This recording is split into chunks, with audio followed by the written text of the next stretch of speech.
प्यार में एक दूसरे को समझना जरूरी।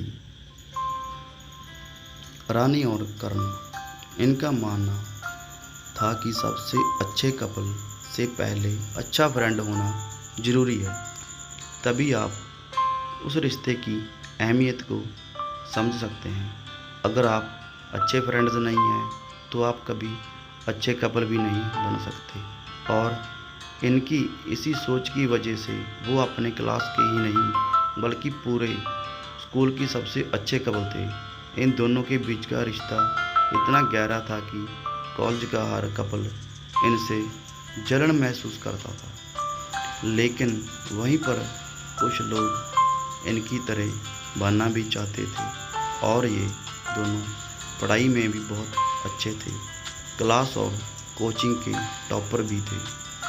रानी और कर्ण दोनों की लाइफ अच्छी थी, दोनों की फैमिली एजुकेटेड थी, घर पर भी सब बहुत प्यार करते थे और ये अपने फैमिली की बहुत रिस्पेक्ट भी करते थे। लेकिन हमेशा इनको एक दूसरे को खोने से डर भी लगता था, क्योंकि रानी के पापा का ट्रांसफ़र होने वाला था, जिससे कि दोनों परेशान थे। रानी के घर वालों को कर्ण के बारे में और कर्ण के घर वालों को रानी के बारे में पता नहीं था।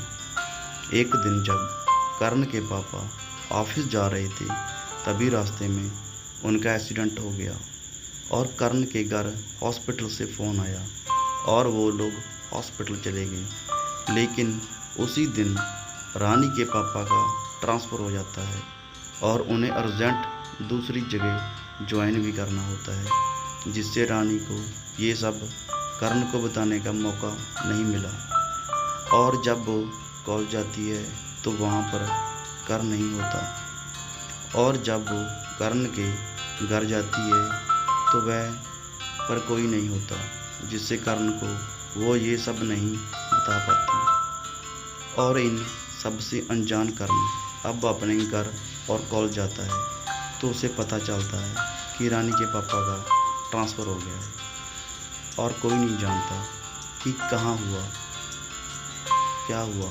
इन सबसे कर्ण टूट जाता है और उसके घर वाले ये देखकर उसे विदेश पढ़ने के लिए भेज देते हैं और कर्ण रानी को भूलने के लिए चला भी जाता है और वो पढ़ाई ख़त्म करके वहीं पर नौकरी करने लगता है और वहीं पर सेटल भी हो जाता है।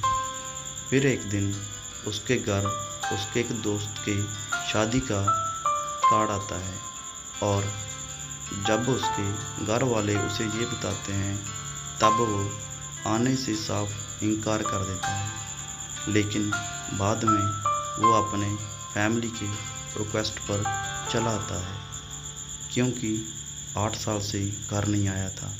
वो आता है, वो शादी में जाता है, लेकिन वो किसी को पहचान नहीं रहा था।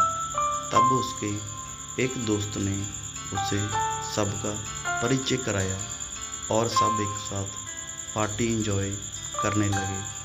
तभी अचानक उसकी नज़र कोने में खड़ी एक लड़की पर जाती है जो कि बहुत सुंदर थी। और कर्ण अपने एक दोस्त से पूछता है कि ये कौन है, तो उसको दोस्त ने कहा कि ये रानी है। इतना सुनते ही कर्ण की खुशी का ठिकाना ही नहीं रहा। लेकिन फिर उसे याद आता है कि वो पिछले 8 साल से बाहर था और इस बीच ना जाने क्या हुआ होगा। शायद उसकी शादी भी होगी और फिर वो कांपते हुए पैरों से रानी की तरफ कदम बढ़ाता है और उसके पास जाता है और फिर उसे कहता है, कर्ण, हाय रानी। मन में ये सोचती हुए कि शायद उसकी शादी ना हो गई हो। रानी, सॉरी, मैं आपको नहीं जानती। कर्ण, आई एम कर्ण।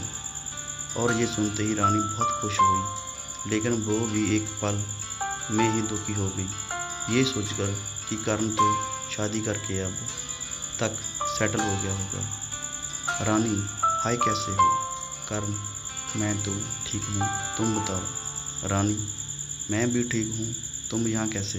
कर्ण, शायद तुम बोल रही हो कि वो मेरा भी दोस्त है। रानी, सॉरी, मेरा मतलब तुम तो इंडिया में नहीं रहते हो। कर्ण, हाँ, लेकिन शादी के लिए आया हूँ। अच्छा, तुम्हारे हस्बैंड कहाँ हैं? डरते हुए कि कहीं उसकी शादी हो ना गई हो और वो अपने हस्बैंड से परिचय न करा दे। रानी, हैं, मेरा कोई हस्बैंड नहीं है और मेरी अब तक शादी भी नहीं हुई है। कर्ण, उसकी जान में जान आ गई और वो बहुत खुश हुआ। खुश के मारे कुछ बोल भी नहीं पाया। रानी, और तुम्हारी वाइफ कहाँ है? डरते हुए। कर्ण, मेरी भी अभी तक शादी नहीं हुई है। रानी, कोई जीएफ है? खुश होते हुए। कर्ण, हाँ। फिर दुखी होगी लेकिन मुस्कुराते हुए पूछा, जिससे कि कर्ण को पता न चले कि वो दुखी है कि कौन है वो खुशनसीब। कर्ण, तुम। डरते हुए कि वो कहीं उसके गांव पर चांटा ना मार दे। रानी ये सुनते ही बहुत खुश हो गई और उसने कहा, सच? कर्ण, हाँ, मैं भी अब तुमसे प्यार करता हूँ। दोनों के दिल में कहीं ना कहीं ये उम्मीद थी कि कभी ना कभी वो एक दूसरे से मिलेंगे और आज वो सपना सच में बदल गया।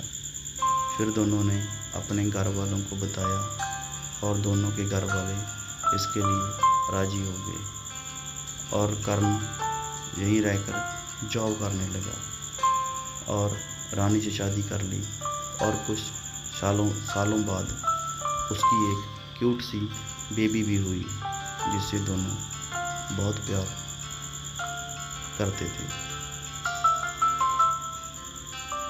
ना चांद की चाहत और ना सितारों की फरमाइश, हर जन्म में तू मिले मेरी बस यही ख्वाहिश। दोस्तों, कहानी अच्छी लगी हो तो प्लीज़ चैनल को सब्सक्राइब करें। Please like, share and subscribe. Thanks for watching.